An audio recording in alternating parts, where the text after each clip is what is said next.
I feel like people kind of took that out of context, and I've been hearing that I prefer JB over JT, and that's not what that was. I like to praise my teammates. I like to praise my teammates when they're playing well, and I feel like that's what I did my best to do. When I got here, JT was the first person to text me.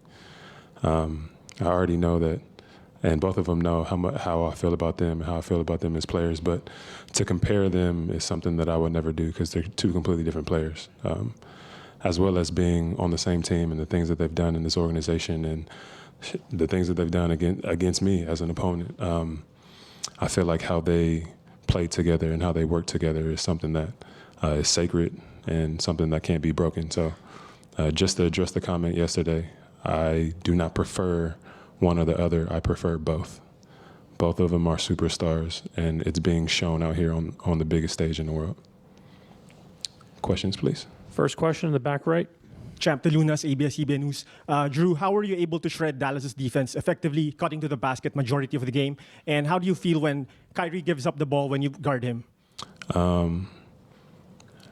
Again, I don't think I'm shredding the defense. I think it's more so JT and JB. Especially tonight, JT was getting into the paint and being double teamed and making the right plays out of it and just finding me. Just either being at the dunker or being in the corner. He has that vision as a playmaker, so I would give that to them. Back left, standing.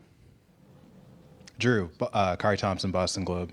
The buzzer beater that Peyton hit, if he doesn't hit that, you guys are up 6 going into the fourth. Just as someone with your defensive chops, what does that do to a defense when someone hits a shot like that at the end of a quarter? Well, first I fouled Kyrie and put him on the free throw line, and I got my 3rd foul, so Peyton came in for me.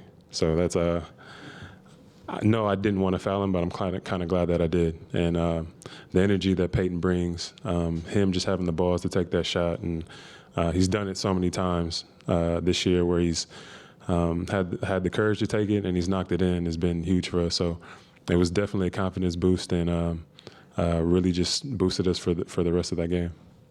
Shane, on your right. Shane Young with Forbes. I'm just curious, what, in your opinion, drives the closeness and togetherness of this group? Is part of it the fact that everyone's had to sacrifice a little bit of something?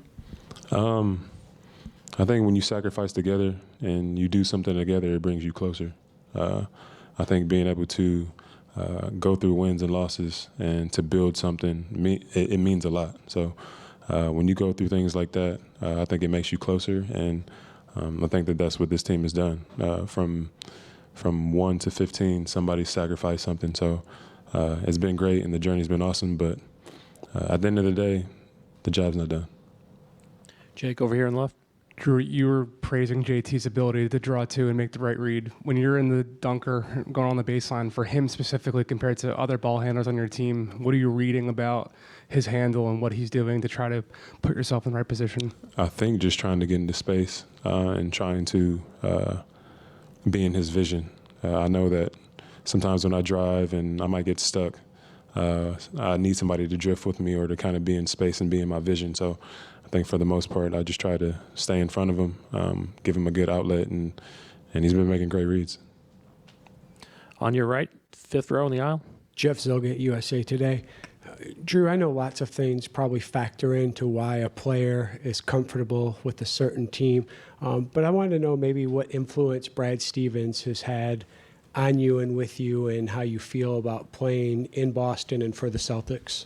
Yeah, when I first got traded here, he was obviously one of the first people that I talked to, and I just think his positive nature. He has this, he's kind of this kind soul, somebody who has great energy about him. So every time that I talk to him and every time I see him, he's always been encouraging, and this has been from the beginning. So it's always nice to have somebody like that have your back, and again, somebody like that in your corner in your organization.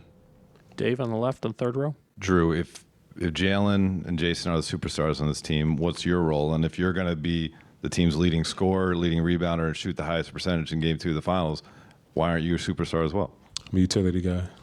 I do whatever. I'm here to win. I feel like they brought me here to win, and I'll do my best to do that.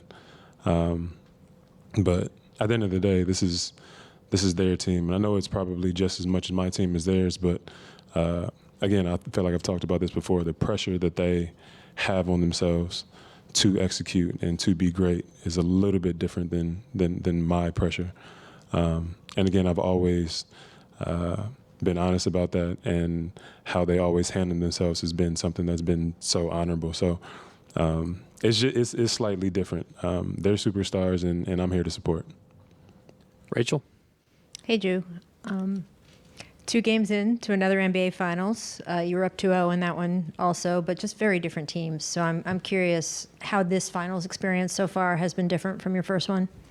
Yeah. Well, that one we're actually down 2-0. That was slightly different. But I All think I remember is the win. Yeah, and that's all I remember too. Is so I think it's a little different. That again, a different team, different setting, different year.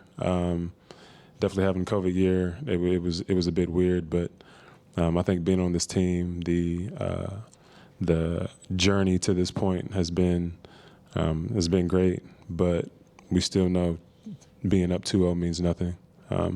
Job's not done, and we have to do whatever it takes. Has it felt a lot different from you, though?